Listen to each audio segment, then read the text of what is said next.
So hello people, this is your channel CATV and in this video see हमने जो है एक तो बेसिक्स का वीडियो हो चुका है और 192A का वीडियो हो चुका है। So in this video we will going to start from the 193।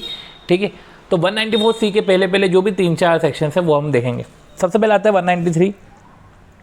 ठीक है, 193 किस पे है?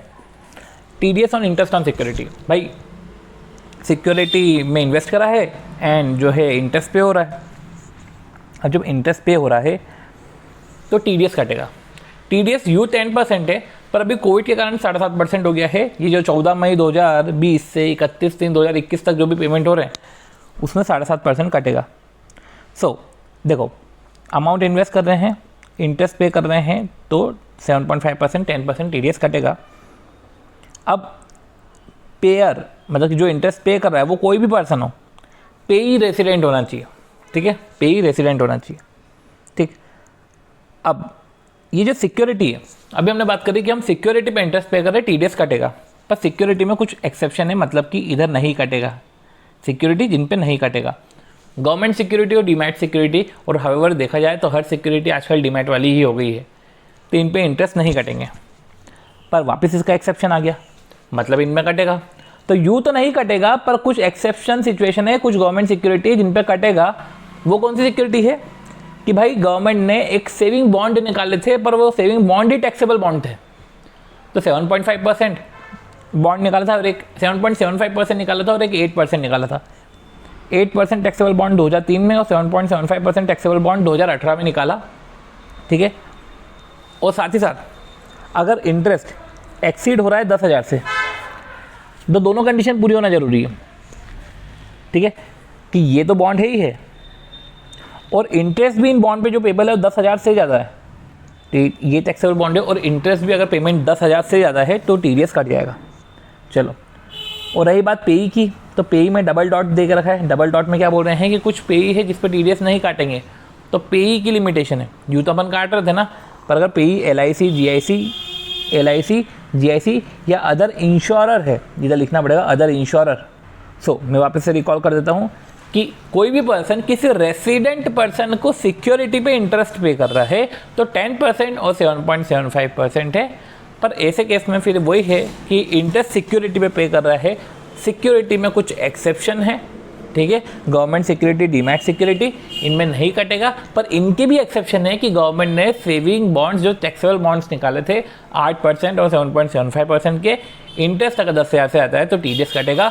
रही बात पेई की, तो पेई में भी अगर LIC GIC या अदर इंश्योरर है तो TDS नहीं कटेगा, बाकी तो TDS कटेगा।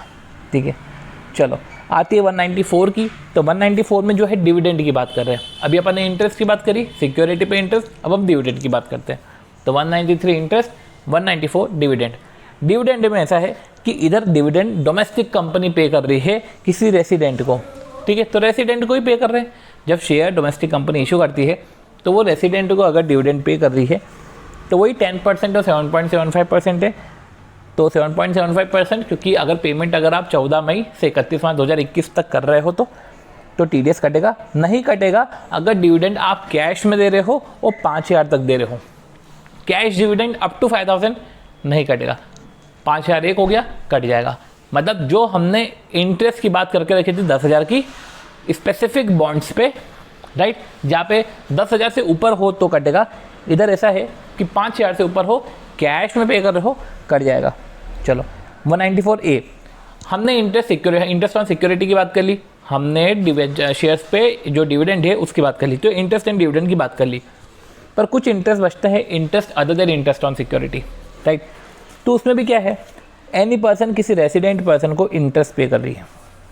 तो अब समझो, TDS तो कटेगा 10% और 7.5% कोविड का वाला केस, तो ये तो कटेगा। पर कब नहीं कटेगा?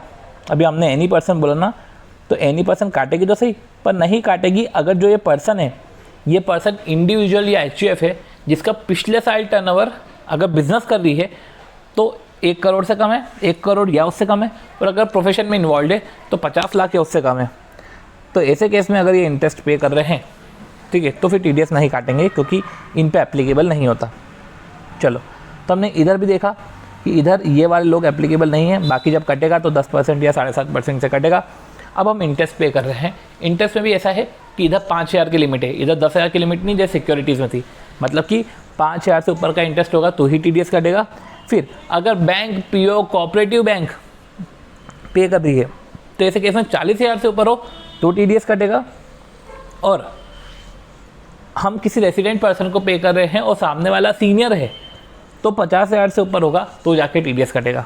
ठीक है, तो हमको ये सब चीज़ों का ध्यान रखना है। तो हमने क्या बोला कि कोई भी पर्सन इंटरेस्ट पे कर रही है तो ये वाले लोग तो वैसे भी TDS नहीं पे करेंगे, TDS नहीं काटेंगे, इन पे तो एप्लीकेबल ही नहीं है। बाकी कुछ लिमिटेशन अपन ने इधर पढ़ ली है, बाकी कुछ और चीज़ें भी है। और चीज़ें ये है कि कुछ इंटरेस्ट पेमेंट पे तो TDS कटेगा ही नहीं। तो फिर TDS कट कब रहा है? जब 5,000 से ऊपर हो, जब bank post office cooperative bank 40,000 से ऊपर का इंटरेस्ट पे कर रही है, जब सीनियर सिटीज़न वाला केस हो 50,000 से ऊपर तक का जो है इंटरेस्ट हो। ये जो 5,000 है ना, सीनियर के केस में 50,000 हो जाता है। चलो, अब किस केस में नहीं कटेगा, ये जो भी हम बात कर रहे हैं कि इंटरेस्ट किस केस में जो है नहीं कटेगा। अगर फर्म पार्टनर को इंटरेस्ट पे कर रही है, अगर सेविंग अकाउंट का इंटरेस्ट है, अगर इनकम टैक्स रिफंड हो रहा है ना तो उसका इंटरेस्ट है, अगर बैंक को दे रहे हैं, देखो बैंक दे रही है तो 40,000 से ऊपर की लिमिट है।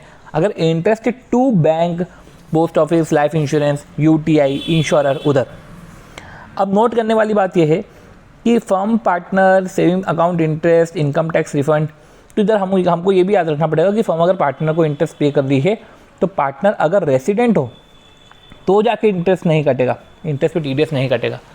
अगर नॉन रेसिडेंट हो तो ये सेक्शन की बात नहीं आती, फिर तो कट जाएगा। ठीक है, तो सेविंग अकाउंट इंटरेस्ट है, इंटरेस्ट और इनकम टैक्स रिफंड है, तो उसमें भी यही आता है कि अगर नॉन रेसिडेंट होता तो ऑब्वियस सी बातें कटता। ठीक है, फिर कोऑपरेटिव सोसाइटी, अगर कोऑपरेटिव सोसाइटी को पे कर रही है दूसरी कोऑपरेटिव सोसाइटी को, या अपने मेंबर को इंटरेस्ट पे कर रही है, तो इधर भी एक पॉइंट है कि यूँ तो नहीं कटेगा, पर अगर कोऑपरेटिव सोसाइटी का पिछले साल टर्नओवर ये 50 लाख 1 करोड़ नहीं, टर्नओवर 50 करोड़ है, टर्नओवर 50 करोड़ से ज़्यादा है, और ये जो अभी इंटरेस्ट पे कर रही है ना, अगर ये सीनियर लोग हैं मेंबर तो 50,000 से ज़्यादा, और अगर अदर लोग हैं तो 40,000 से ज़्यादा। क्योंकि हमने पढ़ा ही था कि कोऑपरेटिव है तो 40,000 से ज़्यादा और सीनियर होंगे तो 50,000 से ज़्यादा। तो ऐसे केस में जो है तब जाके TDS कटेगा, अदरवाइज TDS नहीं कटेगा। बाकी जो पोस्ट ऑफिस की स्कीम थी, किसान विकास पत्र, इंदिरा विकास पत्र और नेशनल सेविंग सर्टिफिकेट, इनके इंटरेस्ट पर भी TDS नहीं कटेगा। फिर मोटर व्हीकल एक्सीडेंट ट्रिब्यूनल ने अगर कंपेंसेशन फिक्स करा है और वो कंपेंसेशन पे हो रहा है तो ऐसे केस में नहीं कटेगा। अगर 50,000 से ऊपर का कंपेंसेशन है तो कटेगा। तो ये सब चीज़ें हमने पढ़ी। फिर 194B आता है विनिंग। यहाँ पे कोई रेसिडेंट पर्सन ऐसा कुछ भी नहीं है, एक पर्सन किसी दूसरे पर्सन को विनिंग के रिस्पेक्ट में पेमेंट कर रहा है तो 10,000 तक है तो TDS नहीं कटेगा, 10,000 के ऊपर है तो 30% TDS कटेगा। हॉर्स रेस में भी ऐसा है कि 10,000 तक नहीं कटेगा और 10,000 से ऊपर पे 30% कटेगा, जो मेरे को इधर लिखना था। ठीक है, तो हमने विनिंग पढ़ा, हमने हॉर्स रेस पढ़ा, हमने interest other than interest on security, interest other than interest on security की बात करी, जहाँ पे एनी पर्सन और रेसिडेंट पर्सन आता है। ठीक है, आप एनी पर्सन में भी कुछ एक्सेप्शन थे कि इंडिविजुअल HUF टर्नओवर 1 करोड़ तक है। ठीक है, टर्नओवर पिछले साल का 1 करोड़ तक है, या प्रोफेशन कर रहे हैं तो 50 लाख तक है तो नहीं कटेगा। अलावा तो 10% 7.5% से कटेगा। इंटरेस्ट में 5,000 की लिमिट है, बैंक PO पे कर रही है तो 40,000 है, सीनियर सिटीजन है तो 50,000 की लिमिट है, मतलब उससे ज़्यादा पे ही TDS कटेगा। बाकी फर्म पार्टनर को दे रही है saving account, income tax refund, interest bank को दिया जा रहा है, कोऑपरेटिव सोसाइटी अपने कोऑपरेटिव सोसाइटी या मेंबर को दे रही है। फिर उसमें भी एक सिचुएशन थी कि अगर टर्नओवर 50 करोड़ से ज़्यादा है एंड इंटरेस्ट 40,000 से ज़्यादा है अदर्स के लिए, पर 50,000 से ज़्यादा है सीनियर सिटीजन के लिए, तो ऐसे केस में TDS कटेगा। फिर पोस्ट ऑफिस की सेविंग स्कीम, फिर मोटर व्हीकल का क्लेम वाला, ठीक है, जहाँ पे 50,000 से ऊपर पे TDS कटेगा। डोमेस्टिक कंपनी डिविडेंड पे करी है 10 और 7.5 वाला इधर भी आ जाता है, और कैश डिविडेंड और 5,000 वाला सीन आ जाता है।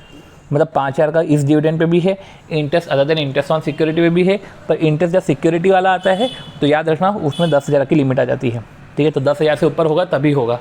और उसमें भी ऐसा ही है कि अगर पेई LIC GIC या अदर इंश्योरर हुए तो इनफैक्ट TDS ही नहीं कटेगा। तो इस तरीके से हमने TDS के छोटे मोटे प्रोविजन पढ़े। अगर आपको वीडियो अच्छा लगे तो please do like the video, share the video and subscribe to the channel CATV। अब अगर तुम लोग नए हो तो सब्सक्राइब करो, वो जो लाल वाला बटन है उसके साथ स्कैम करो या फिर महफिल जमाओ, मुझे नहीं पता, बस क्लिक हो जाना चाहिए। Oh my God! Oh my God!